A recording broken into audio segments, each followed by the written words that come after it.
Eh bien, bonjour toutes à tous. Je vous propose de commencer, c'est 10h05. Je pense que d'autres personnes vont nous rejoindre dans quelques minutes. Donc, Samuel Mayer, directeur du pôle éco-conception.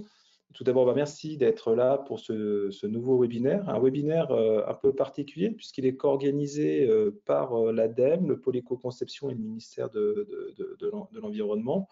L'objectif étant de faire un point un peu particulier sur l'écolabel européen, puisqu'on va le voir, on arrive aux 30 ans de l'écolabel. Donc, on va faire un petit peu un point sur la partie un petit peu actualité relative à l'écolabel. Et surtout, ce qui nous intéresse aujourd'hui, c'est de faire regarder un petit peu plus les dispositifs, les soutiens, les outils qui sont disponibles pour augmenter la promotion de l'écolabel dans la distribution et dans le e-commerce.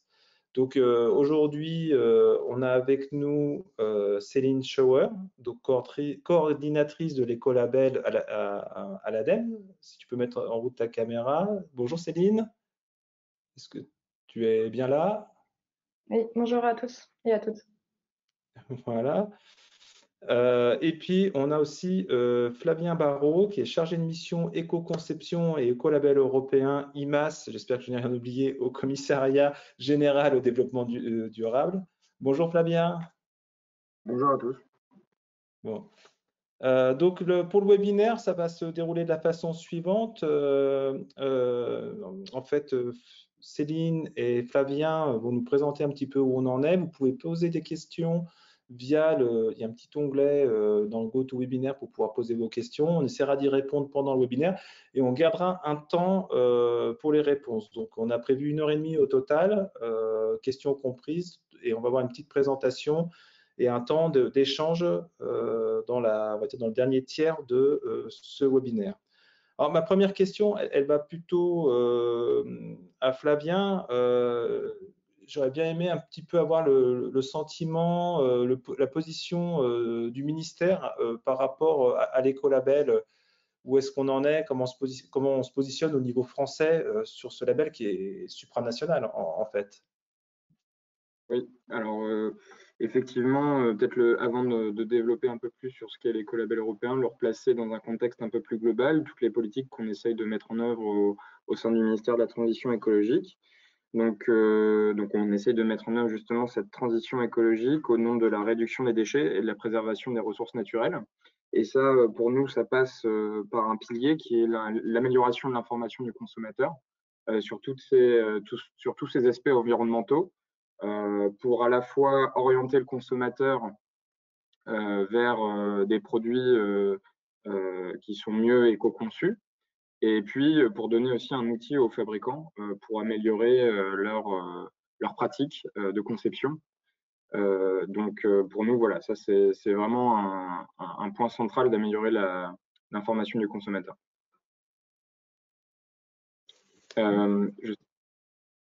Oui, Est-ce que je déroule tout mon fil ou...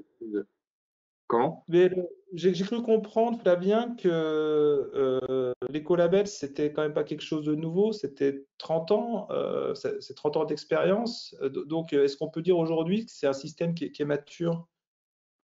Oui, oui, alors c'est vrai qu'il existe depuis 1992, mais ça, donc Céline pourra le présenter plus en détail tout à l'heure, mais c'est un système qui fonctionne et sur lequel nous, enfin, c'est un véritable outil en fait au nom de tous ces enjeux d'amélioration de l'information des consommateurs. Ce n'est pas le seul d'ailleurs.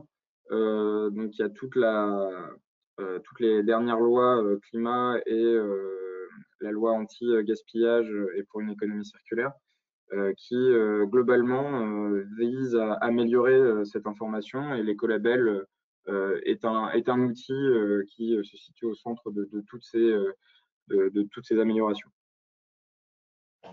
Merci pour ces éléments, Flavien. Alors, avant de rentrer vraiment dans le vif du sujet avec le contexte de l'écolabel, on avait une question à vous poser. Donc, je vais essayer de lancer un sondage si j'y arrive.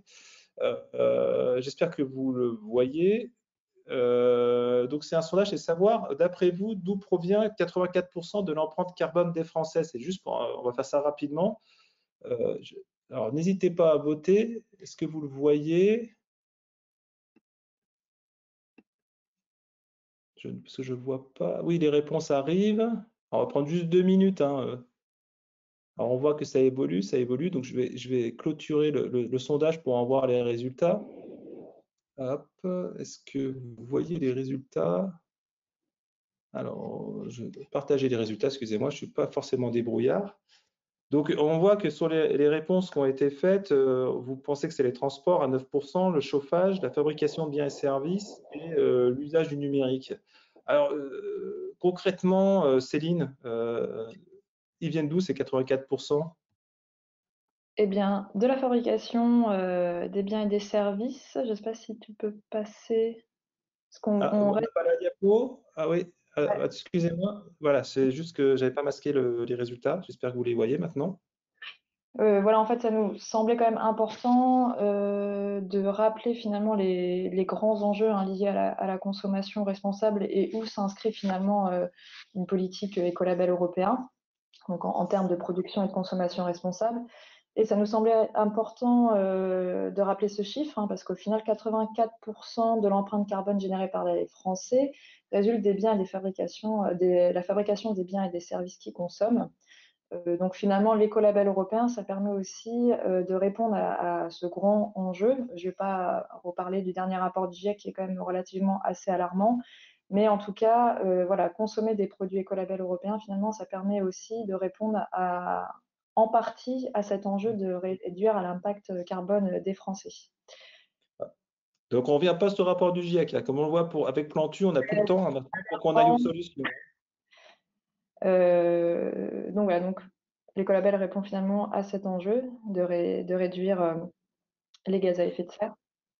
Alors, mais concrètement, Céline, avez-vous des éléments, alors plus business sur la consommation durable en France en termes d'opportunités, de positionnement? Est-ce qu'il y a des études qui ont été, on va dire, posées ou des chiffres clés qu'on pourrait échanger? Donc tout à fait.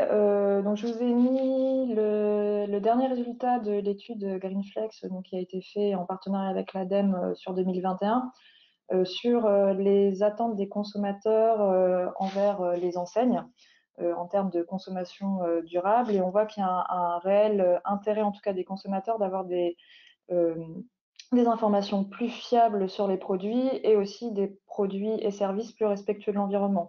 Donc là, je vous ai mis un certain nombre de chiffres de toute façon que vous pourrez retrouver puisqu'on diffusera les diapositives. Mais voilà, on peut lire par exemple que 64 des Français font davantage confiance aux marques qui leur proposent des produits durables. On a quand même 7 Français sur 10 qui considèrent que les entreprises, les marques, les distributeurs ont un rôle à jouer sur ces sujets de société.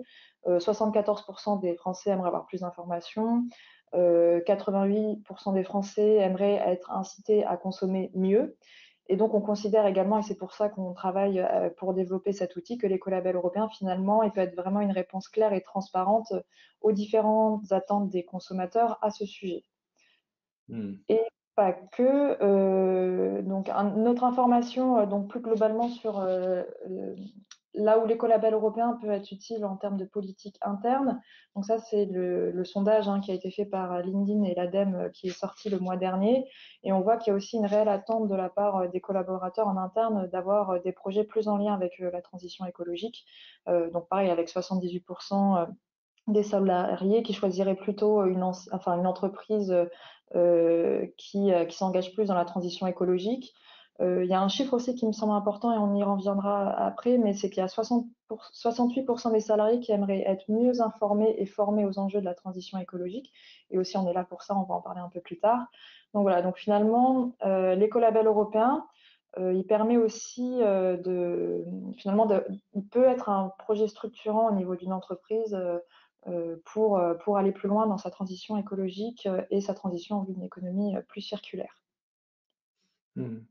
Mais Flavien, quand vous avez introduit le webinaire, vous avez un peu parlé de règlements, de lois, etc. Est-ce qu'on pourrait y revenir? Parce que là, on comprend bien qu'il y a des enjeux internes, on l'a vu avec les salariés, des enjeux externes par rapport à une demande client. Mais comment on se positionne aujourd'hui sur la partie réglementation par rapport à la communication environnementale?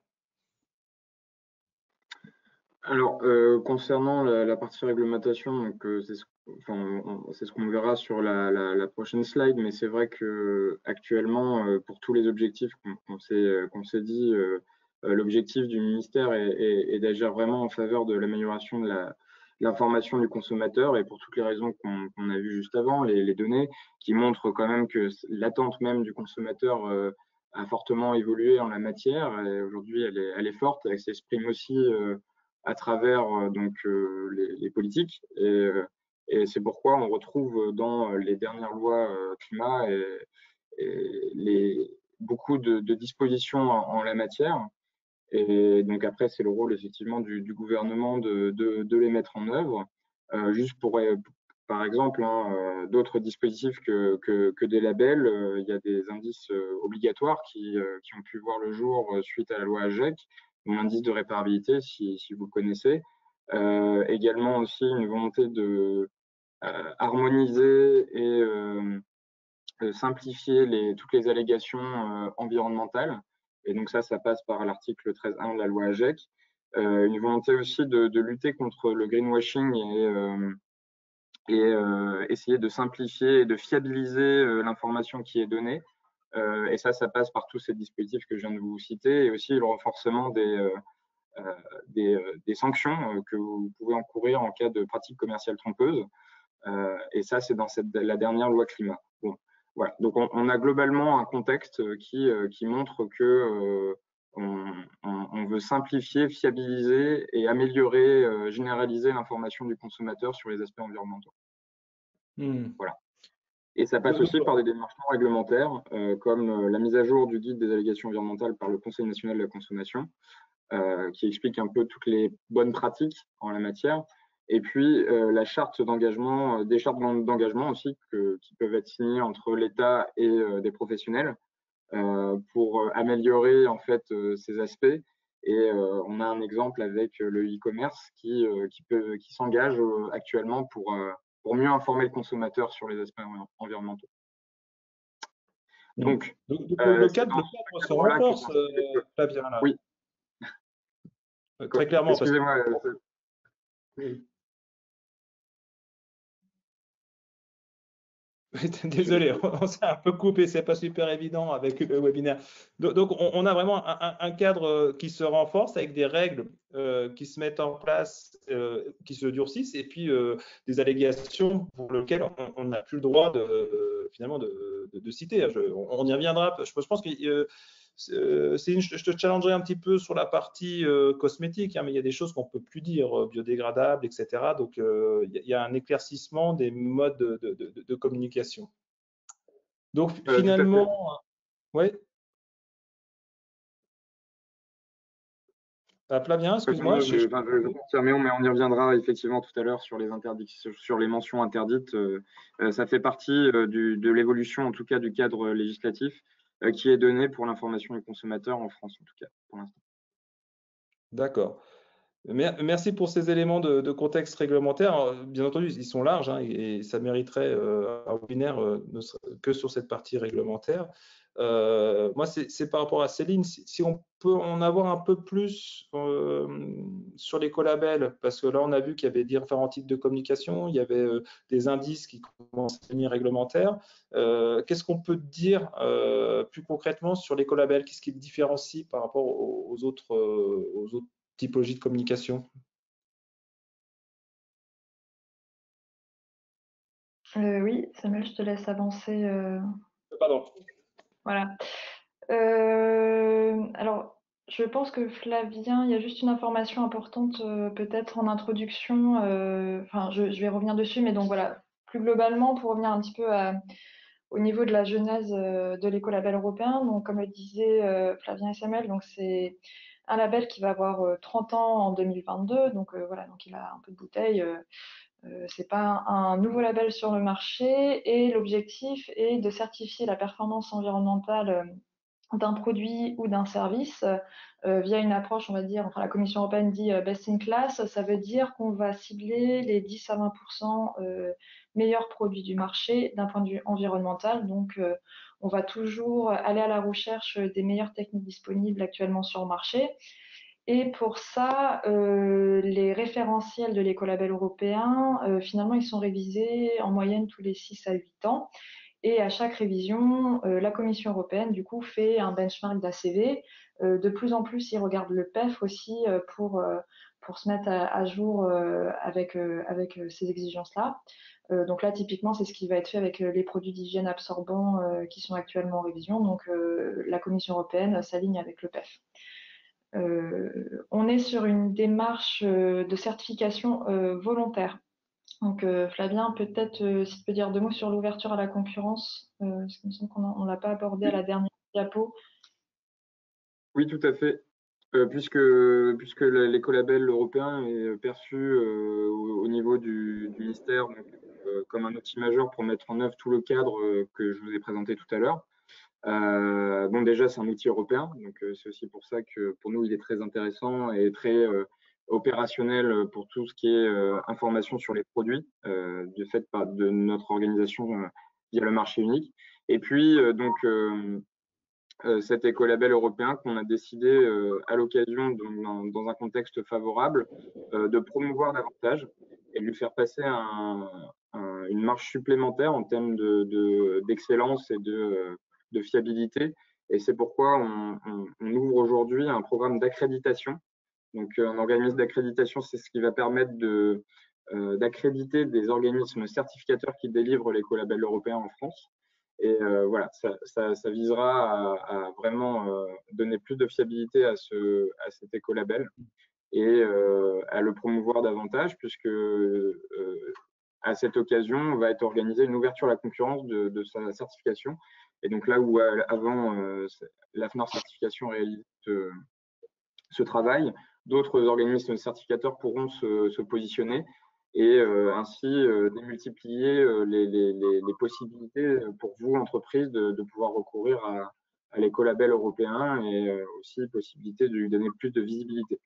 Voilà. Très clairement, ça va nous permettre d'avoir plus de fluidité dans la vérification et les accréditations de vos fournisseurs, hein, pour la plupart. On sait d'expérience, quand il y a une révision de l'écolabel, il y avait un petit goulot d'étranglement qui pouvait arriver et c'est des choses qui devraient être levées. C'est en cours, hein, ça va être décidé d'ici la fin de l'année, cette ouverture à la concurrence. C'est bien ça? C'est vrai que pour l'instant, le calendrier, l'objectif est d'ouvrir on va le faire en plusieurs vagues pour différentes catégories de produits, mais pour 7 sur 24, l'ouverture est prévue d'ici l'année prochaine. Voilà, en tout début de l'année prochaine, donc janvier 2022. Très bien. Merci pour ces éléments. Une question en fait qui me vient un petit peu, c'est en quoi finalement, ou même est-ce que c'est l'écolabel un outil qu'on pourrait qualifier d'outil de l'économie circulaire ou est-ce que c'est autre chose? Non, clairement, voilà, on est vraiment sur un dispositif d'économie circulaire parce qu'au final, comme je le disais en introduction, à chaque révision de référentiel, la Commission européenne va vraiment chercher les meilleures techniques disponibles d'un point de vue environnemental et du coup, chaque référentiel va cibler les principaux impacts environnementaux du produit ou du service visé.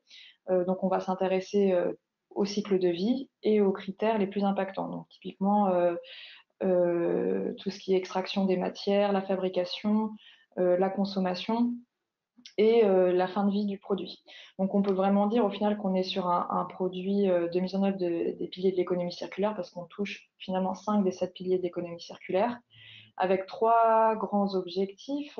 C'est déjà pour les entreprises un outil d'éco-conception puisque ça va permettre à l'entreprise de réfléchir à un certain nombre d'interrogations sur la recyclabilité, les impacts, les rejets dans l'eau, la consommation énergétique, etc. Et les aspects sanitaires, j'y reviendrai. Et c'est un repère aussi pour les consommateurs et les acheteurs pour avoir les produits les moins impactants du marché. Donc, ce qui est intéressant de noter, c'est que dans l'écolabel européen, il y a aussi une intégration d'un critère sur les aspects sanitaires quand il y a un enjeu sur les produits, donc typiquement cosmétiques, détergents, peinture, produits d'hygiène absorbants, etc.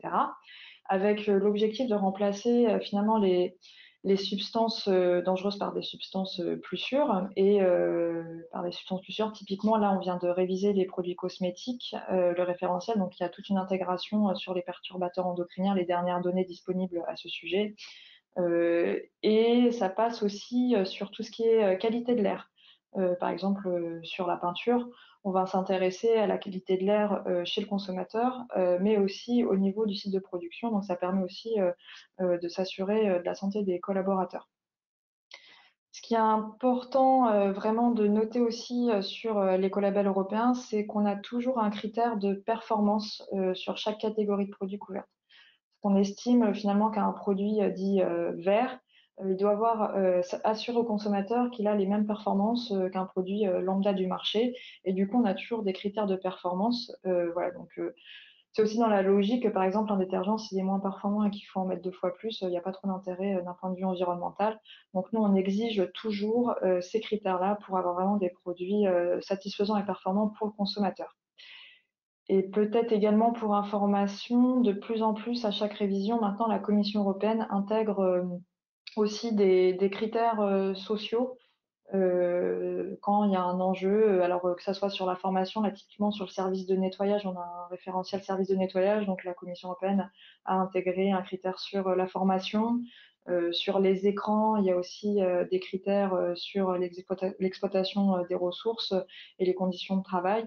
Voilà, donc de plus en plus, on voit aussi sur ces aspects-là ces sujets sociaux qui sont prégnants pour un certain nombre de catégories de produits.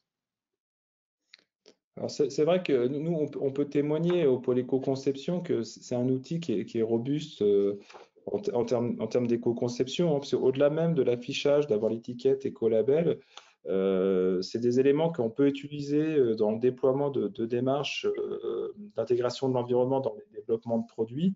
Parce que, en fait, il faut bien comprendre qu'il y a différents documents qui sont disponibles. Il y a le document qui est le cahier des charges avec les lignes guides demandées, qui ressemblent finalement à des KPI d'éco-conception, hein, au bout du compte. Mais en amont de tout ça, il y a une explication des enjeux environnementaux qui est faite de manière assez précise. Et pour ceux qui veulent approfondir, donc pour avoir une compréhension vraiment claire de là où sont les hotspots environnementaux, éventuellement, on va dire, en termes de sanitaires et puis un peu sociaux, il y a des documents du JRC qui sont disponibles et que vous pouvez télécharger. Donc, je vous ai mis d'ailleurs dans le chat le lien vers le site officiel de l'écolabel au niveau européen où vous retrouvez ces différents documents. Donc, finalement, l'écolabel, nous, dans une démarche d'éco-conception, ça nous permet déjà de répondre aux étapes A et B, c'est-à-dire jusqu'à l'évaluation environnementale d'un produit de référence. Ça nous propose des pistes d'éco-conception. Par contre, bon, ça ne nous fait pas l'aide à la décision, mais ça nous permet de déployer déjà quelque chose de concret, de simple et qu'on peut évaluer sans forcément passer au prisme de l'analyse de cycle de vie, mais avec ces indicateurs de suivi. Et puis au besoin, pour ceux qui veulent aller jusqu'au bout, ils peuvent aller jusqu'à la communication et la certification au référentiel. Et d'ailleurs, sur cette partie référentielle, moi j'ai une question à vous poser parce que on dit, voilà, ça fait 30 ans que ça existe, mais d'après vous, alors je vais essayer d'être un peu plus dégourdi que tout à l'heure sur le dernier sondage. C'est le dernier sondage que je vous mets, hein, vous inquiétez pas. Mais c'est de savoir, d'après vous, le nombre de catégories de produits qui sont couvertes et le nombre de produits étiquetés. Donc, d'après vous, est-ce qu'on a 24 catégories de produits, 80, on va dire 84 000 produits étiquetés, 12 catégories, 44 000 produits étiquetés ou 36 catégories et 68 000 produits étiquetés. Voilà. Ouais, il y a des experts là, je vois. Je vais pouvoir fermer le sondage. Je pense que tout le monde a pu répondre. L'idée, c'est que j'arrive à vous le partager. Je sais pas, peut-être Céline, un commentaire là-dessus? Est-ce que tu as la réponse? Bonne réponse. Je ne sais pas si tu peux repasser sur les diapositives. Essayez. Mais en effet, donc actuellement, on a 24 groupes de produits couverts. On va en avoir un 25e avec les produits financiers qui normalement va être voté en 2022. Mais en effet, on a presque maintenant partout en Europe 84 000 produits, donc biens et services qui ont l'écolabel européen. On a plus de 2000 entreprises donc, qui ont au moins un produit en leur sein écolabel, et ça sur 24 groupes de produits. alors je vais revenir après sur les groupes de produits, mais juste sur le chiffre global, voilà, c'est important de noter qu'on n'a jamais enregistré un aussi fort taux de produits écolabels européens sur le marché, et donc ça traduit quand même un intérêt croissant, je dirais, des consommateurs pour des produits plus écologiques, et ça malgré le Covid et aussi malgré le Brexit, puisqu'on a perdu tous nos titulaires et produits au niveau du Royaume-Uni. Et si tu passes sur... donc voilà, donc on a 24 groupes de produits. Alors, certains fonctionnent très bien, d'autres moins. Donc nous, on est le 3e pays en termes de produits mis sur le marché, donc je pense qu'on peut vraiment augmenter ce nombre dans les années à venir, derrière l'Espagne et l'Italie, et on est le 2e pays en termes d'entreprises titulaires par contre. Donc les catégories de produits qui fonctionnent très bien, ben voilà, hein, le bricolage, donc tout ce qui est peinture, lubrifiant, produits de soins, donc nous ça fonctionne très bien, tout ce qui est produits d'hygiène absorbants. Et là on a les cosmétiques donc qui viennent d'être révisés comme je le répète, et nous on aimerait vraiment axer un fort travail de déploiement de ce référentiel, puisqu'il est il est assez présent en B2B mais pas en B2C. On a quelques produits sur le marché, mais nous on pense qu'il y a un réel enjeu en tout cas à développer l'écolabel sur les produits cosmétiques au niveau de la distribution. La papeterie, ça fonctionne aussi très bien en France, et tout ce qui est papier tissu, donc papier toilette, sopalin, etc. On a pas mal de produits. Hébergement touristique, on en a pas mal. Détergent, ça fonctionne très très bien, hein. On a beaucoup de références en France. Et jardinage, amendement organique, on est pas mal représenté aussi au niveau français en termes de produits. Donc voilà, donc c'est les principales catégories de produits pardon, qui fonctionnent bien en France. Voilà. Et nous, on veut vraiment développer produits cosmétiques et services de nettoyage, mais ça vous concerne moins, et hébergement touristique aussi. Justement, Céline, moi j'aimerais qu'on rentre un peu dans le détail. Est-ce que tu pourrais nous présenter un petit peu de là où on en est? Parce qu'en plus, je sais qu'il y a eu, il vient d'être plus ou moins validé. Un exemple, par exemple, le cosmétique. Alors tout à fait, il a été publié hier le référentiel, donc là c'est les tout nouveau, tout neuf, on va dire. Donc là, je vous donne comment ça fonctionne au final un référentiel écolabel européen. Et comme disait Samuel hein, quand il présentait l'éco-conception, vraiment, je vous invite. Alors, je pense, Samuel, je t'avais mis le lien sur les fiches de Oui, présentation c'est des la différents. librairie. Effectivement, je les ai, je vous l'enverrai après parce que ça m'oblige à couper le webinaire. Donc, il y a les 40 des fiches types qui sont proposées par l'ADEME. Je vous enverrai le lien à la fin quand on passera aux questions. Voilà, au final, donc ces fiches types, elle reprend tous les référentiels écolabels européens en expliquant synthétiquement sur quoi repose les différents critères. Et donc, même si vous ne souhaitez pas forcément aller jusqu'à l'écolabel européen, que ce soit vous ou vos fournisseurs, en tout cas, vous pouvez quand même jeter un coup d'œil pour essayer de faire progresser l'impact environnemental de vos produits sur tel et tel objectif. Voilà, donc c'est vraiment intéressant, c'est une mine d'informations en tout cas pour aller vers des produits plus éco-conçus. Et donc si on reprend l'exemple des produits cosmétiques, donc comme je vous le disais, la Commission européenne, à chaque révision, elle va regarder le PEF, les ACV, etc. Et elle va viser les cycles de vie, les phases de cycle de vie prépondérantes. Donc là, pour un produit cosmétique, fabrication, utilisation, fin de vie. Et elle va regarder ensuite les impacts environnementaux, donc ces gaz à effet de serre, eutrophisation, etc., utilisation des sols. Et du coup, elle va sortir un certain nombre de critères pour répondre à ces grands enjeux. Et donc là, typiquement sur les produits cosmétiques, et c'est les mêmes sur les détergents d'ailleurs, on va parler toxicité pour les organismes aquatiques, biodégradabilité, substances exclues et soumises à restriction. Donc là, encore une fois, comme on vient de réviser le référentiel, donc les substances, on est vraiment à jour sur les dernières problématiques, notamment perturbateurs endocriniens, etc. Les emballages, hein, qui est un gros enjeu hein, pour avoir des emballages recyclés et recyclables. L'approvisionnement durable en huile de palme. Comme je vous le disais, on a toujours un critère d'aptitude à l'usage très important dans les référentiels écolabels, et les informations apparaissant sur l'écolabel européen, j'y reviendrai parce que ça, c'est un critère très important en tout cas pour informer le consommateur. Et au final, le résultat, c'est qu'on peut vraiment dire qu'un produit écolabel européen, un produit cosmétique, finalement, il va vraiment avoir les caractéristiques suivantes: une incidence réduite sur les écosystèmes aquatiques, des exigences strictes en matière de biodégradabilité, limitation stricte en matière de substances dangereuses et réduit les déchets d'emballage. Donc ça assure, que ça soit au niveau de l'entreprise ou au niveau du consommateur, d'avoir ces différents critères pris en compte et parmi les meilleurs, bien sûr, du marché. Alors, c'est très clairement, c'est des méthodes, enfin, c'est des indices qui sont très pratiques, hein, ça ne demande pas forcément des grosses mesures, hein. Et donc, il y a des tableaux à remplir. Je prends la toxicité pour les organismes aquatiques. De mémoire, c'est des calculs avec des volumes critiques de dilution et on rentre dans des tableaux.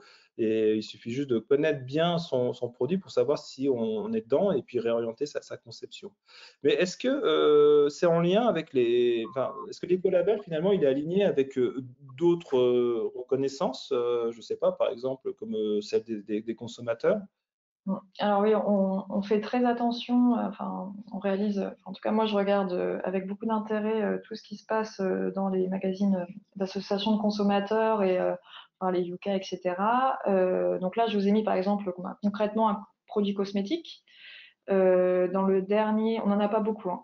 Donc, mais dans le dernier, dans le numéro de septembre sur les gels douche, finalement, le Sanex, qui est écolabel, c'est le seul à ressortir A en CosmeScore, donc c'est-à-dire environnement et santé. Voilà. Puis au niveau du prix, on est toujours dans la moyenne généralement. Et même sur Yuka, il ressort très très bien. Et il n'y a pas que ce produit-là, puisqu'au final, voilà, donc là je vous ai donné l'exemple cosmétique, mais même au niveau, enfin, tu peux passer au fur et à mesure, voilà, la couche culotte, les lessives, les nettoyants multi-usages, après je crois qu'on a encore des protections hygiéniques, voilà. Globalement, l'écolabel européen, à 95% des cas, il ressort très très bien. Donc c'est vrai que nous, on n'a pas forcément le temps de faire de la communication poussée. Eux, ils le font pour nous de façon complètement transparente. Donc c'est tant mieux. Et ce qui est important de noter, c'est que donc que ça soit sur l'aspect environnement sanitaire, l'écolabel il ressort bien, mais aussi sur les performances. Souvent, on a enfin, on ressort bien sur les critères de performance, donc ce qui est assez rassurant aussi à ce niveau-là. Et pareil, en termes de prix, généralement, les produits écolabel, ils sont toujours dans la moyenne, à part pour quelques produits spécifiques sur, par exemple, des couches, etc. Mais globalement, on est toujours dans la moyenne de prix. Donc pareil, ça rassure aussi le consommateur, je pense, à ce niveau-là. Justement, sur la partie conso, est-ce que enfin, à l'ADEME, vous avez des chiffres qui pourraient montrer une garantie entre les attentes vraiment du consommateur et acheteur professionnel? Parce que c'est aussi des produits B2B. Est-ce qu'on a des éléments sur les critères d'achat aujourd'hui? Donc tout à fait. Donc en fait, tous les 2 ans, en moyenne, l'ADEME réalise une étude de notoriété sur les labels et l'écolabel. Et donc là, ça, c'est l'étude qui est sortie en octobre 2020. Et donc, bon, c'est toujours, en fait, au final, les mêmes réponses, hein, mais on a posé la question, c'est quoi les critères les plus importants dans l'acte d'achat d'un consommateur? Et chaque année, c'est pareil. Vient en premier la qualité du produit, le prix, puis l'impact sur la santé, le respect de l'environnement et la présence d'un label. Et donc, finalement, voilà, donc nous, on considère en plus que l'écolabel, finalement, il répond à un certain nombre d'enjeux sur l'environnement, l'impact des produits et des services, mais finalement, il répond aussi aux principales attentes des consommateurs, puisqu'on sait que la qualité du produit, elle est prise en compte dans le critère de performance. Le prix, finalement, il n'y a pas une différence de prix entre un produit enfin lambda et un produit écolabel. L'impact sur la santé est pris en compte au travers des exigences sur les substances et la qualité de l'air, le respect de l'environnement, bien entendu, et puis la présence d'un label qui a 30 ans maintenant, on répète encore une fois, et dont la crédibilité n'est plus approuvée. Et on pose aussi des questions sur l'écolabel européen spécifiquement. Donc, il est plutôt bien reconnu, hein, on est toujours à peu près autour des 73, 75, 70% à chaque fois des Français qui connaissent bien soit le nom, soit le logo écolabel européen. Donc, il y a quand même une bonne notoriété. Sans surprise, les produits les plus cités, hein, c'est la lessive, le liquide vaisselle et le papier toilette. Donc c'est là où aussi on retrouve pas mal de produits. Et cette année, on avait rajouté des questions sur Sur la confiance, donc là, voilà, on est rassuré de voir que les gens qui achètent écolabel européen, ils ont confiance à 81% et notamment chez les plus jeunes. Et ce qui est vraiment intéressant de noter, c'est la satisfaction qui monte à 93% pour les personnes qui achètent écolabel européen. Donc on est assez satisfait de ces résultats. Voilà pour ça. Après, c'est un peu les constats et le croisement entre la loi AGEC et puis les éléments qu'on peut avoir, en particulier sur la partie modalité de communication. Là, j'aimerais bien qu'on y revienne un peu plus parce que j'ai cru comprendre que l'écolabel pouvait permettre d'avoir des allégations particulières, ce qui n'était pas le cas avant. Tout à fait. Donc, en fait, pour répondre donc, à l'enjeu de simplification et de fiabilisation de l'information qu'on rend aux consommateurs, en fait, la loi AGEC, donc, de par son article 13.1, interdit l'utilisation de certaines mentions environnementales, comme biodégradables et respectueux de l'environnement et tous leurs équivalents. Et ce, en fait, parce que ces allégations sont jugées trop génériques et confusantes aussi pour le consommateur dans son geste à la fin de tri, et puis confusante aussi parce que c'est une information souvent incomplète. Biodégradable, par exemple, ne s'entend que vis-à-vis d'un milieu. On est biodégradable dans l'eau, dans l'air, on n'est pas biodégradable en soi. Donc, c'est des raisons pour lesquelles on les a interdits. L'avantage de l'écolabel européen, en fait, c'est que par la primauté du droit européen, l'écolabel autorise par différentes versions de son logo l'utilisation d'allégations meilleures pour l'environnement et parfois biodégradables aussi quand c'est l'un des critères qui est pris en compte dans les exigences de l'écolabel. Et donc, vous avez la possibilité, malgré les interdictions qu'il y a en France, via l'écolabel, d'utiliser ce type d'allégation. Donc ça, je pense que c'est intéressant et c'est surtout intéressant pour le consommateur parce que là, on a vraiment une preuve de ce que défend le label. On a une garantie sur ces allégations, ce qui n'est pas possible par ailleurs, en fait. Voilà. Donc c'est aussi pour ça, dans cette logique, que ça peut être intéressant que l'écolabel européen puisse aussi continuer à utiliser ces allégations. Oui, parce que si je comprends bien, l'écolabel vérifie la pertinence du critère par rapport aux enjeux environnementaux. Il garantit les modalités de calcul pour que ça soit homogène et il donne un cadre à la communication. Et donc là, si je comprends bien, on a quelque chose de complet et qui donne une robustesse à la communication. Et dans ce cadre-là, on peut utiliser ces allégations. C'est bien l'enjeu.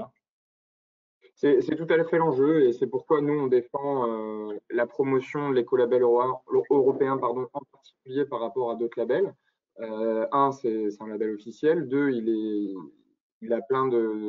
est très robuste. C'est le label d'excellence vis-à-vis, voilà, il existe plus de 400 labels quand même environnementaux. Et voilà, c'est pour toutes ces raisons, en tout cas, qu'on en fait la promotion. Ok, ça, je pense que c'est vraiment important et je pourrais en revenir, il y aura peut-être des questions sur ce point-là. Mais aujourd'hui, là, on nous disait, ça fait 30 ans. 30 ans, ça fait longtemps que c'est mis en place. Quels sont les constats qu'on peut se donner avec tout ce retour d'expérience? Je voudrais juste revenir, pardon Samuel, pour repréciser quelque chose, parce que là, du coup, on vous a mis des exemples de ce qu'autorisent justement les décisions de l'écolabel européen qui sont adoptées en tant que décision de la Commission européenne sur le papier tissu, détergence et les hébergements touristiques qui vous concernent moins. Mais sur l'aspect biodégradabilité, en fait, ce qui sera autorisé, ça ne sera pas biodégradable, mais par exemple, sur tous les détergents, il est autorisé d'indiquer incidence limitée sur milieu aquatique. Donc déjà, ça explicite mieux aussi au niveau du consommateur le terme biodégradable et ce qui crée la confusion, et c'est pour ça maintenant que le ministère a souhaité l'interdire. Mais ça permet du coup quand même à l'entreprise de pouvoir communiquer sur les efforts faits au niveau de leurs produits et de mieux expliciter aussi ce que veut dire l'écolabel européen. Donc voilà, donc sur chaque catégorie.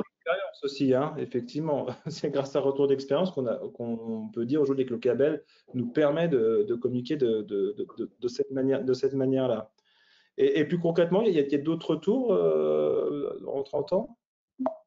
Oui, alors voilà, donc c'est aussi tout l'objet, je dirais, de cette réunion. Donc nous, après 30 ans, avec Flavien, voilà, on a fait, enfin via des études aussi qu'on a réalisées sur l'écolabel, on voit qu'il y a un réel besoin d'améliorer encore la notoriété et de déployer le nombre de produits au niveau présents sur le marché, écolabel européen. Et c'est pour ça que, aussi face à la jungle des logos, comme Flavien l'a rappelé, qu'on a souhaité organiser une réunion avec les acteurs du commerce, parce qu'on considère que vous êtes vraiment en fait le pivot entre l'offre et la demande, puisque vous avez le fournisseur, vous êtes en lien direct avec les consommateurs, et du coup, voilà, on est vraiment à la recherche, je dirais, d'enseignes partenaires pour nous aider à déployer encore plus l'écolabel européen sur le terrain. En plus, il va y avoir les 30 ans, donc on pense que c'est d'autant plus important, en tout cas, de pouvoir les promouvoir encore plus l'année prochaine. Et pour ça, on a décidé de vous présenter tous nos outils mis à disposition, que ce soit des outils financiers pour vous ou vos distributeurs, ou des outils de communication qu'on a récupérés via le gouvernement belge également. Donc si on rentre un peu plus dans le détail, merci Samuel. Donc déjà, nous, notre premier axe de travail, on aimerait promouvoir l'outil, enfin l'écolabel européen comme outil clé en main dans l'élaboration de gamme de produits écologiques pour tout ce qui est marque distributeur, et je reviendrai juste après parce que j'ai une diapositive à ce sujet. Et aussi essayer d'augmenter la part des produits écolabel européens en point de vente, et du coup ça passe aussi par la sensibilisation notamment du service achat et des fournisseurs. Donc si je reviens un peu plus voilà, sur l'opportunité d'avoir l'écolabel européen pour les marques distributeurs, donc c'est vrai que ça, dans l'élaboration de gamme écologique, finalement, ça va permettre à la marque distributeur de vérifier, de rendre légitime, je dirais, le travail de l'acheteur. On l'a dit en introduction, on a parlé de la robustesse de l'écolabel, hein, c'est le seul écolabel officiel type 1 d'après la norme ISO 14024, c'est une décision européenne. On est vérifié par une tierce partie. Et du coup, ça permet vraiment de s'assurer de la performance environnementale des produits, de ses propres produits, plutôt que de formuler ses propres exigences environnementales. Et encore une fois, je vous invite, même si vous ne voulez pas aller jusqu'à l'écolabel européen, de jeter un coup d'œil au référentiel, parce que c'est une mine d'informations pour avoir des produits éco-conçus. Et du coup, ça a aussi l'objectif d'inspirer la confiance au niveau des consommateurs. Donc il y a déjà, enfin globalement, ça fonctionne plutôt bien. On a quand même pas mal de marques distributeurs qui se sont déjà engagées et qui ont déjà des produits écolabel européens. Nous, notre objectif, c'est d'augmenter cette proportion, hein, que ça soit sur les détergents, voilà, il y a les détergents, il y a les papiers, les mouchoirs, etc. Donc au final, produits cosmétiques. Donc ça permet aussi peut-être, ça pourrait aussi permettre à une marque distributeur d'avoir un seul logo officiel sur toutes ces gammes de produits écologiques. Puisque maintenant, peut-être pour information aussi, pour les produits cosmétiques, avant c'était les produits à rincer, maintenant on est sur les produits sans rinçage aussi, donc tout ce qui est crème, maquillage, etc. Donc avoir le logo écolabel sur toutes ces catégories de produits, ça permet aussi d'éviter justement ce qu'on appelle la jungle des logos et d'avoir une information fiable et cohérente. Alors, si je peux peut-être juste, parce que j'ai une question là-dessus, je reviens sur un élément de détail qui a déjà été un peu discuté, mais qui semble important. En ayant l'écolabel, alors je pense sur les produits rincés par exemple, cosmétiques, quelle mention on pourra mettre sur la partie, on va dire, biodégradabilité? On a des éléments déjà? Alors, actuellement, un produit cosmétique, et ça encore pendant 1 an, puisque c'est l'ancienne décision qui s'applique, a le droit de mettre biodégradable, parce qu'on était sur des produits à rincer uniquement. Et là, comme on a élargi le scope aux produits sans rinçage, donc c'est-à-dire crème, maquillage, etc., du coup, cette allégation, en fait, elle avait plus lieu d'être. Donc, ils ont préféré partir sur 3 allégations. Enfin, une première sur les substances, dire qu'en gros, les substances sont contrôlées dans les produits écolabel. Sur la performance et sur le fait que ça réduit les déchets d'emballage. Mais le terme biodégradable a malheureusement disparu parce qu'au final, ça n'avait pas de sens de l'écrire sur une crème, quoi. Donc on est Donc, bien d'accord que dans le cadre de l'écolabel, il y a un chapitre particulier, pour chaque catégorie de produits, il y a un chapitre particulier qui donne les allégations, les claims qu'on a droit d'utiliser. Donc il faut se reporter à ce chapitre-là, c'est ça, hein? Oui, c'est le dernier critère de chaque référentiel. Information apparaissant, sur l'écolabel européen avec les 3 allégations environnementales autorisées avec le logo meilleur pour vous, meilleur pour l'environnement. Donc voilà, par rapport à cette question-là, il faut vraiment retourner au cahier des charges et regarder ce qui est possible. Bon, l'ADEME, je sais que vous poussez l'écolabel, ce genre de choses, mais vous aussi, vous financez les entreprises qui veulent avancer. Est-ce qu'il y a des dispositifs qui sont disponibles pour les entreprises qui pourraient passer écolabel? Donc, tout à fait. Donc, comme je vous disais, nous, notre premier objectif, pardon, je bois un coup. Je suis un peu malade. Ah, désolé, hein, on te prend pas forcément le bonjour. Voilà, donc tout ça, pardon, pour l'objectif Si tu veux, d'augmenter. je peux reprendre la main 2 minutes, le temps que tu boives un coup, si tu as Pardon, besoin. Donc voilà, comme je vous le disais, la première axe, excusez-moi, de développement de l'écolabel, donc avec ces enseignes qu'on cherche comme partenaires relais de nos actions, c'est d'augmenter la part de produits écolabel donc en marque distributeur, mais aussi dans les rayons. Et pour ça, donc nous, on dispose d'aides financières. Donc on est ADEME, nous, organisme compétent dans le cadre du plan de relance. Donc on a des aides spécifiques dans la mise en œuvre du plan de relance, donc avec des démarches administratives simplifiées, c'est important de le dire. Donc ça s'appelle le dispositif tremplin. Donc par contre là, ça s'adresse qu'aux PME, donc ça peut peut-être intéresser vos fournisseurs. C'est sur 2021 et 2022, ce ne sont pas des aides pérennes, donc c'est pour ça vraiment, si vous avez des actions à faire sur ce sujet-là, il ne faut pas hésiter à demander des aides sur, sur 2022. Donc l'objectif, c'est d'aider à la mise en œuvre de l'écolabel européen. Donc là, ce qu'on prend en considération, c'est du temps en interne et aussi l'aide à un prestataire externe pour accompagner l'entreprise, le fournisseur, l'enseigne pour avoir l'écolabel européen, pour comprendre le référentiel et essayer d'aider l'entreprise à atteindre justement ses objectifs. Et pareil, on aide la certification écolabel européen. Donc c'est un forfait, c'est 2 000 € par produit. Donc je le répète encore, c'est 2021-2022, ce ne sont pas des aides pérennes. Mais plus globalement, on a aussi ce qu'on appelle le pack éco-conception, et donc là qui s'adresse à toute taille d'entreprise, que ce soit les grandes entreprises jusqu'aux PME. Et donc là, on est sur des aides voilà, qui ont vocation à exister 2022, 2023, 2025. Et donc l'objectif, c'est d'aider l'entreprise à mettre en place des projets d'éco-conception pour aller même jusqu'à l'écolabel européen, donc diagnostic, mise en œuvre et aussi investissement. Donc pareil, donc je lance un peu un appel à ce sujet-là. Donc si vous avez des projets d'éco-conception en lien ou pas avec l'écolabel européen, vous pouvez tout à fait déposer un dossier d'aide sur la plateforme Agir pour la transition écologique. Voilà, donc et du coup, Peut-être juste un point, c'est très très bien fait, hein, puisque toutes les aides ont été fusionnées et vous trouverez tout sur Agir. Donc vous avez le lien en dessous là, donc Agir pour la transition adem.fr et vous trouvez à la fois les appels à projets, parce qu'il y a d'autres modes il y a d'autres financements qui peuvent arriver, etc. Mais vous retrouverez les tremplins et le pack éco-conception sur cette plateforme-là. Donc, il ne faut pas hésiter à aller jeter un coup d'œil sur la manière dont sont administrées les aides.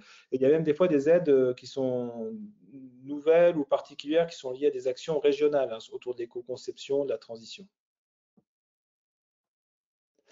Alors, je crois est-ce qu'on a fait le tour des 3 points il manque, voilà, donc aussi pour vous informer que donc nous, on est à votre disposition pour organiser des petits webinaires, même d'1 heure de sensibilisation pour parler voilà, d'éco-conception, des dispositifs d'aide, de l'écolabel européen, des informations environnementales en général, voire peut-être des sessions de formation pour vous aider justement à mobiliser aussi les collaborateurs en interne sur ces sujets-là. Donc nous, on est à l'écoute aussi, à l'écoute de vos besoins. Normalement, vous avez mes coordonnées si vous avez eu l'invitation pour vous inscrire aujourd'hui, et il y a encore mes coordonnées à la fin des diapositives. Donc surtout, voilà, il ne faut pas hésiter à nous faire savoir sur si vous avez besoin, même plus d'informations sur les dispositifs d'aide, etc., etc. Donc nous, on est à votre disposition. Donc, vous avez un contact. Voilà, vous avez une question sur l'écolabel, vous ne cherchez pas, vous envoyez un courriel à Céline. Bon, ça, c'est sur la partie un peu business, mais sur la partie promotion de l'offre écolabel, qu'est-ce qu'on peut faire? Donc là, la première partie, donc nous, notre axe, c'était déjà d'augmenter la part des produits écolabel, mais aussi, c'est une deuxième axe, ça serait de le rendre plus visible. Que ça soit en point de vente sur le e-commerce et sur les réseaux sociaux. Donc là, pareil, nous, on recherche des enseignes partenaires, des vrais relais qui pourront promouvoir l'écolabel européen. Ça a été fait par le gouvernement belge et c'est encore le cas actuellement. Voilà, je vais y revenir juste après. Donc on sait que voilà, relayer une campagne de com de façon pérenne, ça peut être compliqué avec le service marketing, etc. Mais nous, on pense surtout à relayer ces informations dans le cadre d'événements type, comme la Semaine européenne de la réduction des déchets, la Semaine européenne du développement durable, le Green Friday, etc. Donc voilà, ou tout autre événement qui vous semblerait opportun. Donc voilà, donc sachant que donc nous l'objectif après c'est de pouvoir relayer vos actions et à savoir aussi que la Commission européenne a un axe de travail sur les 30 ans prévu justement pour essayer aussi de relayer les enseignes qui auront mis en place des actions à ce sujet-là. Donc là, donc voilà, comme je vous le disais, donc on a récupéré au final un kit de com qui a été développé en Belgique et pareil avec des relais. Donc il y a eu 6 enseignes pour le moment là, qui ont travaillé avec le gouvernement. Je crois qu'il y a eu Carrefour, il y a eu Brico, enfin, il y en a eu d'autres. Si vous avez plus d'informations, pareil, hein, n'hésitez pas à m'envoyer un mail. Et donc ils ont développé, donc on a récupéré des vidéos, des affiches, des bannières. Donc là, je vous ai mis quelques photos de ce qui a été fait en Belgique. Vous voyez des posters pour mieux cibler les produits écolabel européens. Là, vous voyez à gauche au niveau de la détergence, des affiches, des petites bannières qui peuvent être mises dans les caddies ou au niveau des réseaux sociaux, des stop rayons en bas à droite. Donc si tu peux passer Samuel. Donc nous, on a récupéré ce kit de com.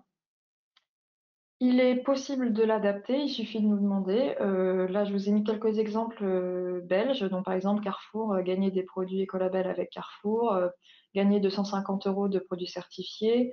En bas à gauche, c'était un bon d'achat sur des couches. Voilà, donc nous, on est ouvert. Enfin, l'objectif, hein, c'est vraiment de laisser l'opportunité d'utiliser réutiliser ce kit de communication, en plus au niveau européen, donc ça a en double incidence. Et si tu peux juste revenir, parce que je voulais indiquer qu'il est aussi possible d'insérer le logo. Voilà, on a créé un espace si vous souhaitez mettre votre logo sur les affiches. Et donc là, si tu passes, voilà, donc je ne les ai pas mis toutes les affiches, mais en tout cas, on a toutes les catégories de produits à peu près couvertes, les couches, mouchoirs, teinture. Est-ce que tu peux passer détergent, amendement pour sol, milieu de culture. Et on a aussi des vidéos. Et donc là, on a 3 vidéos sur gel douche, détergent et mouchoir. Donc Samuel, je crois que... Je vais essayer de vous lancer la vidéo. C'est un exemple hein, de vidéo, puis il y en a d'autres hein, qui sont disponibles. Alors, est-ce que ça part?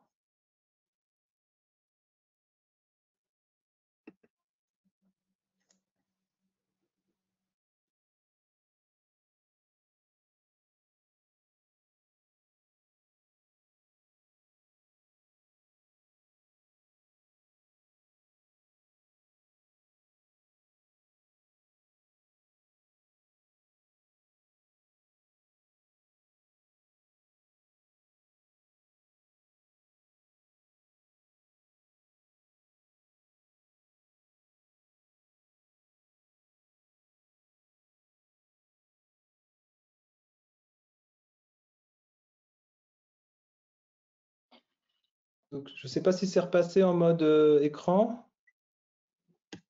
On ne voit pas la diapositive, mais À côté. Hop, est-ce que vous la voyez là ou pas? oui, merci. Ouais, désolé, la technique et moi, c'est pas, c'est pas encore ça. Donc on voit qu'il y a des petites vidéos. Donc il y a 3 vidéos, c'est ça. On pourra envoyer les liens dans le rapport. Ok. Voilà, donc relais, affiches, posters, réseaux sociaux, vidéos. Donc, je dirais, la balle est un peu dans votre camp. Voilà, n'hésitez pas à nous contacter, en tout cas, si vous souhaitez utiliser largement cette campagne de com. Donc, nous, on peut vous transmettre les fichiers et encore une fois, qui sont possibles d'adapter. Et au niveau, parce que là c'est très distrib en magasin, il y a des choses qui sont prévues au niveau du e-commerce ou ça reste en magasin en fait? Je ne sais pas si c'est Flavien ou Céline, vous avez une réponse là-dessus? Ouais, je peux éventuellement là-dessus intervenir. Comme je disais tout à l'heure en introduction, en fait, il y a des engagements, une charte environnementale qui vient d'être signée avec des entreprises du e-commerce et la ministre de la Transition écologique pour justement mettre en œuvre des actions particulières sur la promotion de l'écolabel européen en particulier.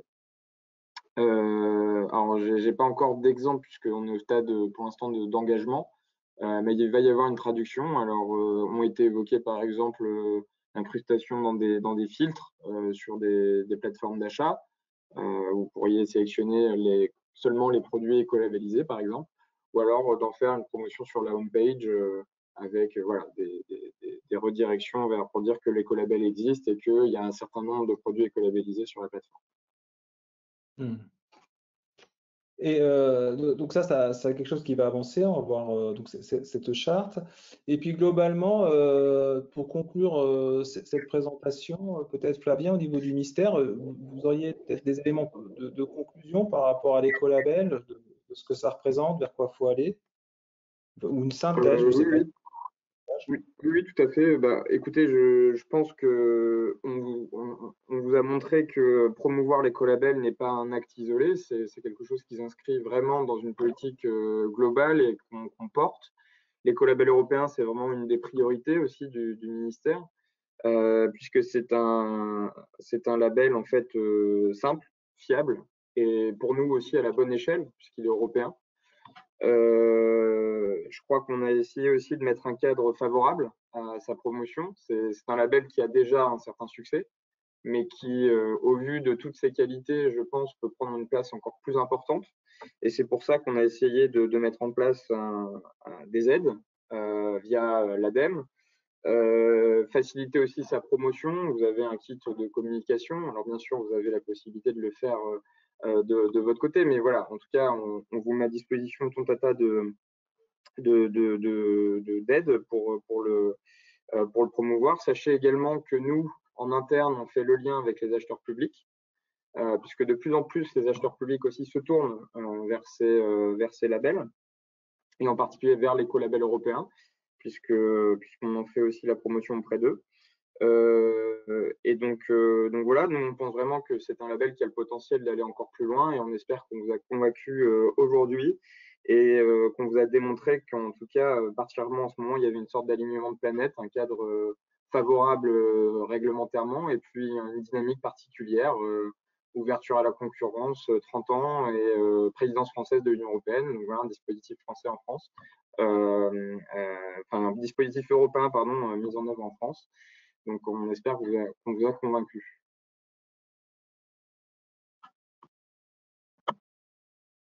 Et moi, j'avais coupé mon micro. Merci pour ces éléments. Donc là, je vous donne les coordonnées de Céline, que vous allez retrouver là, qui est le point contact écolabel au niveau de l'ADEME.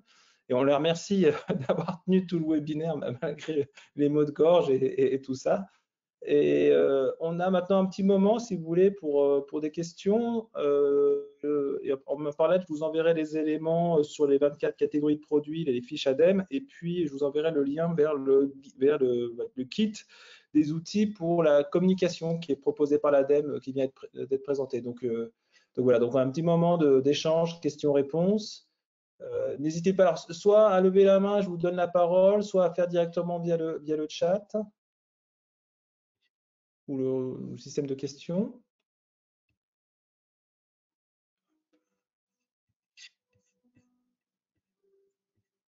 Non, pas de questions. Est-ce que c'est clair? Alors moi, j'ai peut-être une question pour vous. Comment, parce qu'il y a quelqu'un qui peut témoigner éventuellement de l'usage de l'écolabel ou de la volonté d'intégrer l'écolabel dans son organisation?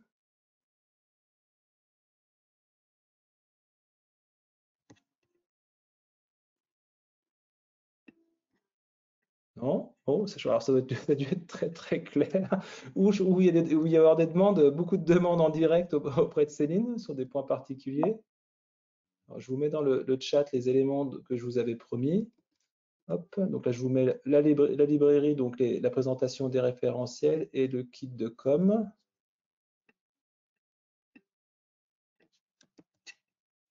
Ah, attendez, bougez pas, j'ai quelques éléments que je vous montre.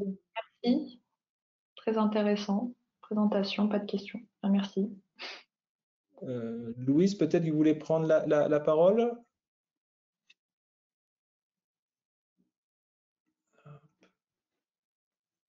Juste que j'arrive à... Non? Non, a priori pas. Si, Ah si, Louise, je vais donner la euh, parole à Louise. Alors, je vais essayer d'ouvrir, activer le son. Normalement, vous devriez arriver à communiquer non. avec nous. Il faut peut-être appuyer sur le petit... non, Là, vous non. m'entendez? Oui. Super, merci. Là, vous m'entendez, s'il vous plaît? Oui. Oui. Bon, je suis désolée, parce que je suis avec mon ordinateur et mon téléphone. Allez-y, on va essayer de reformuler si on n'entend pas très bien. Très bien, merci. Je posais la question avec la compatibilité de l'EcoCert, enfin de Cosmos. Parce qu'aujourd'hui, en cosmétique, c'est un label qui est très reconnu. Et est-ce qu'il y a une incompatibilité entre les deux logos et comment on peut mieux communiquer auprès du consommateur parce qu'aujourd'hui, il va être perdu s'il y a les deux. Enfin voilà, comment faire? Alors comment faire? Bonne question. Après, clairement, on n'est pas sur le même axe de travail avec Cosmo parce que eux, ils sont plus sur l'aspect matière première. Alors que nous, on travaille sur la biodégradabilité, la toxicité, l'emballage. En fait, on va vraiment plus loin, on cible vraiment les principaux impacts d'un produit cosmétique avec les aspects sanitaires. Cosmo, finalement, je dirais son créneau, ça va être de travailler sur avoir de la matière, enfin des ingrédients issus de ressources renouvelables dans la gamme de produits. Mais sur les autres aspects environnementaux, ils sont moins prégnants en tout cas que les collabels européens. Donc finalement, on n'est pas sur les mêmes objectifs. Alors c'est vrai qu'après ça peut être confusant pour le consommateur d'avoir plutôt un label sur les ressources et puis un autre label sur l'aspect environnement santé. Mais finalement, les deux certifications sont plutôt complémentaires, je dirais, par le fait qu'on n'est pas sur le même objectif, quoi. Après, c'est sûr qu'en effet, j'imagine qu'un industriel, il n'ira pas sur les deux, ou alors, je sais pas, mais voilà, c'est à choisir sur quel travail, quel est le travail, quelle est la volonté, en tout cas, de l'entreprise. Est-ce qu'on veut travailler sur cycle de vie multicritères ou plus sur les aspects entrantes matières premières? C'est au Parce qu'en choix. tout cas, la présentation, c'était très, très intéressant et ça donne envie d'y aller. Maintenant, c'est vrai qu'il y a une question de notoriété des labels. Et pour l'instant, l'écolabel en cosmétique n'est pas forcément pas très connu, enfin, d'ailleurs pas du tout. Donc, Oui. qu'est-ce qui est prévu là-dessus? Vous avez donné quelques pistes, mais aujourd'hui, nous, on a besoin aussi de communiquer des choses qui sont connues, quoi. Tout à fait. En fait, l'objectif globalement avec, par exemple, les outils de com qui sont mis à votre disposition, c'est de faire encore gagner en notoriété le label, le logo, enfin que le visuel et le nom soient de plus en plus, encore plus reconnus est explicité par les consommateurs sur toutes les catégories de produits, par exemple détergents, etc. Et que du coup, il sera plus facilement reconnaissable dans le rayon des cosmétiques au fur et à mesure qu'il apparaît. On a déjà des produits, donc il y a Sanex, il y a Schwarzkopf qui a développé sa gamme de produits. En France, c'est vrai qu'on n'a que des entreprises du B2B, mais là, l'objectif, c'est aussi de pouvoir proposer des produits sur le marché grande consommation, produits cosmétiques. Donc pour ça, on a un certain nombre de prospects d'entreprises qui souhaitent développer les produits écolabels. Et voilà, après l'objectif, comme je vous disais, vous êtes un peu entre l'offre et la demande, donc c'est aussi, s'il y a des entreprises qui proposent des produits écolabels, c'est aussi à vous de les mettre en rayon et après de faire la promotion, par exemple avec le kit de communication, pour expliciter ce qu'apporte l'écolabel européen sur un produit cosmétique. Mais forcément, ça va passer par plusieurs actions, en tout cas pour développer cette catégorie de produits. L'effort ne peut pas venir que des pouvoirs publics. Il faut aussi qu'on ait des entreprises partantes, des distributeurs relais et pour améliorer l'information environnementale sur ces produits-là. Juste, Céline, est-ce qu'il n'y a pas de prévu justement des éléments plus particuliers sur justement le cosmétique, puisqu'il y a une révision? J'ai cru comprendre qu'il y aurait peut-être un webinaire spécifique ou des communications auprès des fédérations. Qu'est-ce qui est prévu? Il a déjà été présenté dans un certain nombre, à Cosmed, la fédération et au FEBA. Donc on a des entreprises qui sont intéressées pour aller sur l'écolabel. Il a été publié hier et donc oui, on a prévu en effet d'organiser un webinaire plus large au travers de fédérations, mais beaucoup plus large, je pense en début d'année prochaine, puisque il y a le sujet de l'ouverture à la concurrence aussi, donc qui va être effectif en début 2022. Et pour le moment, on peut pas commencer à certifier des nouveaux produits cosmétiques vu que potentiellement d'autres certificateurs autres que l'AFNOR vont pouvoir certifier des produits écolabel cosmétiques notamment. Donc on va organiser des réunions d'information plus globales à la filière et puis à tous les acteurs qui peuvent être concernés sur les produits cosmétiques en début 2022. Et la Commission européenne pour information organise un webinaire demain matin pour présenter les nouveaux critères. Donc vous pouvez éventuellement vous inscrire. Si vous voulez m'envoyer un petit mail, je vous ferai suivre le mail à qui il faut envoyer la demande d'inscription. Et puis on peut aussi échanger en bilatéral. De toute façon, généralement avec les entreprises qui veulent en savoir plus, on se prend une demi-heure et puis on discute du référentiel plus concrètement. Donc je suis aussi disponible avant toutes ces étapes, en tout cas pour discuter de ce sujet-là. Ce que je peux faire, c'est peut-être transmettre via le chat les éléments de lien sur le nouveau référentiel que tu nous as transmis hier quand il a été publié directement sur cette partie-là. Et puis, il y a une question plus particulière sur le textile. Où est-ce qu'on en est sur l'écolabel et le textile? Qu'est-ce qui se passe à ce niveau-là? Alors, le textile, donc vaste sujet. Voilà, en toute transparence, on n'a pas prévu de faire de la promotion, contrairement aux cosmétiques, de l'écolabel européen sur le textile pour plusieurs raisons. Déjà, il y a la première raison, c'est qu'il y a l'affichage environnemental. Actuellement, peut-être que Flavien pourra dire deux mots. Et on essaye de ne pas multiplier les outils sur les secteurs pour pas brouiller aussi le message du consommateur. Et aussi la question, je dirais, de la fast fashion est un peu compliquée. Alors au final, on a 7000 produits, je crois, textiles partout en Europe. Donc je ne sais pas quelles sont ces entreprises certifiées, mais nous, on envisageait plus d'avoir une promotion textile sur des textiles où finalement le modèle ne change pas, type drap blanc ou uniforme, etc. Mais pas vraiment sur, entre guillemets, sur la fast fashion, parce que finalement, un producteur, il va pas faire une demande de certification à chaque fois qu'il change le modèle. Par contre, encore une fois, il ne faut pas hésiter à aller voir les référentiels pour améliorer l'impact environnemental global de ces produits, sans pour autant aller jusqu'à l'écolabel européen. Et dernière information, je crois que le référentiel textile va rentrer en révision l'an prochain. Donc c'est aussi pour ça qu'on ne fait pas forcément la promotion, parce que finalement les critères ils changent. Donc voilà, souvent on axe de la com quand il y a un nouveau référentiel qui est voté, puisque la durée de vie est de 6 à 8 ans. Donc, ça permet à l'entreprise de vraiment s'imprégner, en tout cas d'avoir le temps de s'imprégner des différents critères.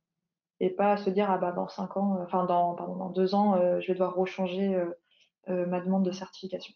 Donc, c'est aussi l'objectif. Ça me semble clair. Merci pour ces éléments. Un autre point sur la partie plutôt financement, pour passer à l'écolabel, si une entreprise a déjà des produits écolabel, est-ce que on peut avoir un soutien pour élargir la gamme? Tout à fait. Ça sur Tremplin ou sur le deuxième type de soutien? Excuse-moi, j'ai plus le nom tout de suite. Tremplin et le PAC éco-conception, tout à fait. Les aides de certification et de mise en œuvre, c'est tout à fait envisageable que les entreprises ayant déjà des produits en leur sein, pour avoir d'autres produits écolabel européens, ils peuvent demander une aide sur la mise en œuvre et la certification. C'est PME, attention, voilà. Et sinon, mise en œuvre, diag, investissement, c'est possible aussi sur le PAC éco-conception pour les grandes entreprises. Merci. Là, on a fait le tour des questions qui étaient dans le chat et des mains levées. Est-ce qu'il y a d'autres éléments? Non? Est-ce que ça a été bien clair? Il semblerait. Peut-être une prochaine étape, Céline? Qu'est-ce qu'il y a après, finalement? Je vois Madame Joubert qui… Oui, Brigitte. Alors, je te donne la main, Brigitte. Bouge pas. Faut que tu actives le micro. Je crois que ça marche pas automatiquement. Je te l'ai ouvert. Tu peux y aller. Voilà, c'est bon. Merci, parfait. Je voulais savoir, c'est pas directement sur l'écolabel, c'est sur le guide des allégations environnementales du CNC. Est-ce que la version finale de mise à jour est opérationnelle là? Je crois que c'est plutôt chez La Flavien. version finale de mise à jour, c'est-à-dire le document final? Le document final, oui. Non, les discussions sont en cours en fait. Donc c'est la DGCCRF D'accord. qui inclut. Et nous sommes qu'à l'écriture des différentes parties et à l'échange qui est court, puisque c'est le CNC, c'est au CNC un peu de le faire, entre guillemets, et nous, au pouvoir public, on est juste en appui du collège des professionnels et des consommateurs, et pour l'instant, le guide est en cours de rédaction. D'accord, on n'a pas de date. L'ambition était de le finir d'ici la fin de l'année. Oui, c'est bien. Je pense que ça va glisser un peu. D'après les informations dont je dispose, ça risque de se décaler sur le début de l'année 2022. Ok, merci. Et il y a un deuxième élément, il y a aussi en parallèle une révision des ISO 14020 qui est en cours. Donc, on attend un petit peu les éléments puisque aujourd'hui, c'est plutôt pris en main par les pays, je crois que c'est l'Australie qui a pris un peu la main dessus. Et donc, dès qu'on aura plus d'éléments, je pense, sur comment je pense qu'ils ne vont pas changer les co-labels, etc., mais c'est peut-être la réorganisation des labels, parce qu'aujourd'hui, c'est 14020 qui fait une norme chapeau, puis différentes normes en fonction des applications de communication. Mais c'est en train d'être revu, là. Donc, on pense avoir des révisions de normes à jour sur 2022 aussi. Donc, ce sera aligné, je pense, avec les éléments du CNC. Alors, est-ce qu'il y a d'autres choses? Alors, Louise, il y a une main levée, mais je pense que c'était pour tout à l'heure, à moins que vous vouliez reprendre la parole. Non, je fais tout, non, ouais, ok. S'il n'y a pas d'autres éléments, je voulais remercier Flavien et Céline pour leur temps et d'avoir pu faire ce point. Et comme vous l'avez compris, ce que j'entends, c'est qu'il y a une vraie volonté des pouvoirs publics à promouvoir l'écolabel comme un outil de référence pour valider la performance environnementale des produits. Donc, il y a des soutiens qui sont à votre disposition, des soutiens financiers, des soutiens en communication, et puis vous avez des ressources. Donc, n'hésitez pas à contacter Céline si vous voulez lancer un projet, et elle verra de quelle manière au mieux elle pourra vous orienter. Flavien, lui, il va travailler dur pour nous finaliser un petit peu tous ces éléments macro, pour nous expliquer comment il va falloir mettre en place en lien avec l'agence. Puis nous, pour l'éco-conception, s'il y a besoin d'être orienté, n'hésitez pas à nous contacter. On vous aidera dans vos projets d'éco-conception, que ce soit sur l'écolabel ou autre chose. Donc, vous avez nos coordonnées, je vous les retransmettrai. Bien entendu, on vous enverra le diaporama qui a été présenté. Là, ça a été enregistré, donc je verrai avec Céline et Fabien si on vous fait le lien de l'enregistrement ou pas, si ça vaut le coup. En tout cas, à minimum, vous recevrez le diaporama incessamment, enfin dans la semaine ou la semaine prochaine ou plus tard. Il faut juste qu'on le mette en PDF, qu'on le revalide ensemble et qu'on vous l'envoie pour transmission. Donc, merci à toutes et tous. Merci Céline, Fabien. Et puis à bientôt pour un nouveau webinaire, j'espère. Merci à tous. Bonne journée. Bonne journée. Au revoir.